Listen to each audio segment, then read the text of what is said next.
1 minus 5 gives us minus 4 times 1 minus 5 gives us minus 4. Now minus 4 times minus 4 gives us 16, but this answer is not correct, because according to order of operations, first we do parenthesis, then exponent, then multiplication or division, finally addition or subtraction.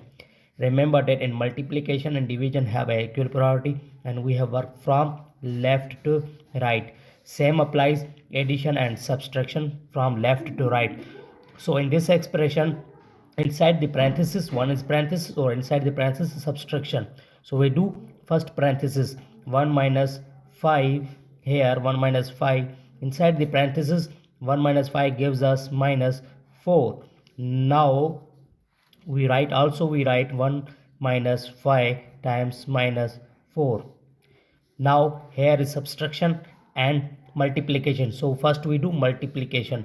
1 minus 5 times minus 4 gives us minus 5 times minus 4. Here minus times minus gives us plus.